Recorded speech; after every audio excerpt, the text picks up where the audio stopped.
So these are the business that rarely fails according to the US Bureau of Labor and Statistics. We're talking 90% success rate. Now I'm not just gonna be listing off businesses on this list for you. I'm gonna tell you ones and pick ones that I've actually have done or know someone that has done it. I'm not just spewing crap out of my mouth. So why am I doing this video? Because one of the most important things psychologically when starting a business and not giving up is being successful. If you start your first business and you fail, you're likely never gonna keep going. And if you guys stay to the end, there's this business that I know that I really wanna start and I think it's successful. I just don't have the guts to do it. The first business we have on the list is the low barrier entry, is vending machines. I have a buddy that does vending machines and he right now only has 3 vending machines. He makes $1,000 to $2,000 a week. So you're looking at $48,000 a month, working maybe 1 or 2 days a week at best, depending on how fast his machine empties. And it's all in one location, one building. He's making one trip. So he's going to Costco, grabbing the food and the supplies, and going to the building and refilling, and that's it. He's not even collecting money. You're thinking he's gonna hold a bag of coins and have to run to the bank. No. Vending machine nowadays, everyone is paying by their smartphones or credit cards and things like that. There's not a lot of cash anymore. And the reason I'm telling you this is because he made a ton of money off this business. He sold multiple vending machines in multiple locations. And he was trying to get me into it years ago. And I told him, you know, I'm not that interested but he sold his vending machine business and he made, well, I don't want to disclose how much he made because I'm sure he doesn't want me to. And right now with these 3 machines, he kept because it's his play money. So what is the barrier to entry with vending machine? Cost is not so bad. So a brand new vending machine goes anywhere from $1,000 to $3,000, right? And then you got the cost of filling stuff from, you know, Costco, chips, drinks, things like that. That's not a lot. That's actually a low barrier to entry.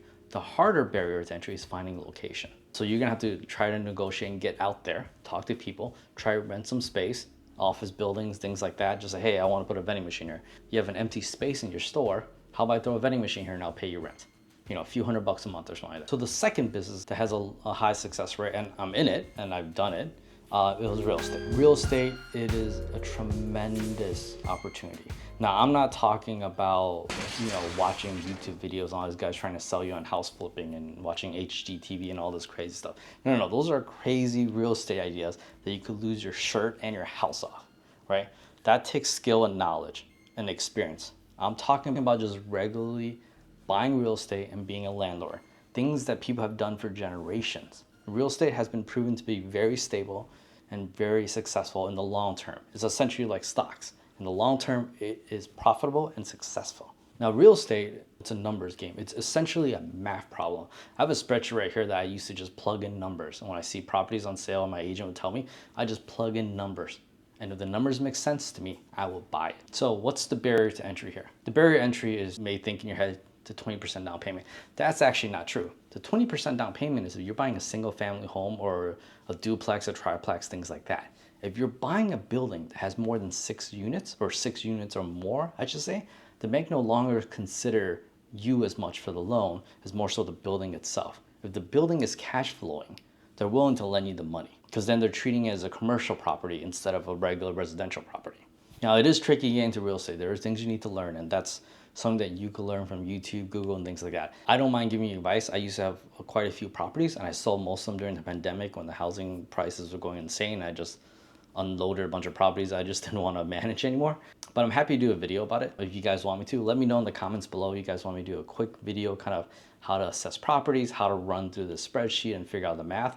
More than happy to do it. But I could give you a quick tip right now when it comes to buying real estate. Even if it's not an investment and you're buying like your first home, always make sure you have an electrician and a plumber that you know. And the reason this is important when you're buying a place. The inspector that the bank sends are usually the jack of all trades, the master of none. They don't catch a ton of stuff. That's where your plumber and your electrician comes in.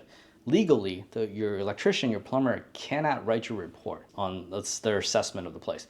But they could give you a list of things you want to improve when you buy the place. And that's your list. So that's my pro tip to you want to get into real estate. Okay, the next business on this list is laundromat. I was also given the opportunity to jump in on a laundromat about 10 years ago and I said no to it because I didn't think it was profitable. Mostly because I don't use laundromats.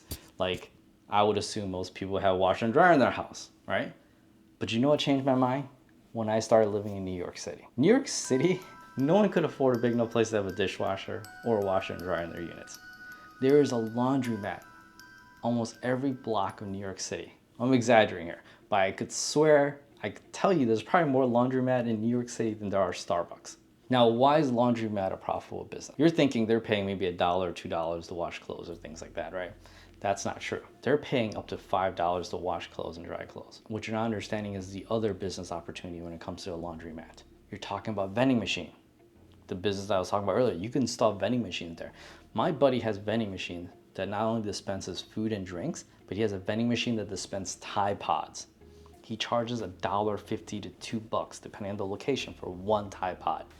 You could buy a massive box of that at Costco if it's on sale for like 25 to 30 bucks. I think there's 100 pods in there. That's an insane profit margin, and people are buying it.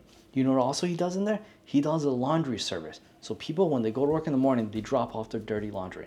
He has workers there that will clean it, wash it, and fold it and pack up neatly for you to pick up. So then the customer comes back at the end of the workday and go pick up the laundry and pay a fee for that. So there's so many opportunities with the laundromat now. It's not like back in the old days where all people thought was like, oh, I'm just gonna charge for people to wash their clothes and get quarters.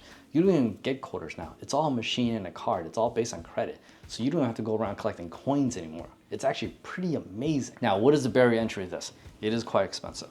Depending on the location you're looking at, a laundromat costs anywhere from $100,000 to $500,000. Depending on you're renting, depending on you get to buy the machine, things like that, it gets quite expensive, but it's very profitable. Let me tell you. So the next business idea that does very well and is somewhat similar to real estate is storage unit. A storage unit is extremely profitable because you're essentially getting to the real estate game. You don't have traditional tenants in the sense that will complain that the drains are clogged, their washer is broken, the dryer is broken, yada yada, all those things that goes wrong that you have to get a handyman and find a handyman to go after. Storage unit, essentially you're storing people's junk. And everyone in America has junk. I don't understand the mentality of it. I'm part of the fault, right? Why would you keep things that you're willing to put away for a few years and not even think about, but you still want to keep it instead of getting rid of it? That's what America has come down to. Everyone fills their stuff with junk that's so much that they have to rent out a unit. Now, this is an expensive barrier to entry, right? You're talking about a few million here to get the loan to just do this. But it is extremely highly profitable and is low maintenance, especially if your storage unit is outside. It's not an indoor storage unit, so you don't have to worry about heating, air conditioning, things like that. And the best part is this is the real estate game. So not only are you thinking about the storage unit itself, when it comes to real estate, there's so many benefits. You're talking tax benefits. There's depreciation. There's things you could do that it's beneficial. There's inheritance that you can pass through real estate that is extremely tax friendly. Okay, the last business idea I have. I know I kind of know the person. I met the person twice. Nice guy. But hear me out. This is crazy. Exotic car. There's people out there with money that wants to buy cars. And they want to buy fancy cars like these limited edition Porsches or these Lambos, and they can't get it because they don't have a relationship with the dealer. They have to buy multiple cars with the dealers. I can tell you right now, if you're a regular owner and you're walking to a Porsche dealership and you want a 911 GT3 or 911 GT3 RS, Cayman GT4, any of these cars, the 911 ST, you're not gonna get them. They're gonna tell you, sorry, we don't have a spot for you. This guy, the second a press release comes out for his car, he gets a phone call from the salesperson at the dealership's like, hey, do you want us to get you this car? And he says yes. You know why he says yes? Because he'll buy the car at $200,000. He'll spec out the way he wants, get it $200,000. The car gets delivered to him. He drives it for a year and he sells it for $300,000 to $400,000. Go look at these used cars for Porsche. They are above MSRP, way above. And I love cars. Like, oh man, if I had the balls to do this and I had the space to do this, I would love to start buying Porsches or Ferraris or Lambos so I can get on this list and just keep getting rid of them every single year. The barrier to entry is one, you need a lot of money. You need good credit because you want to borrow money from the bank.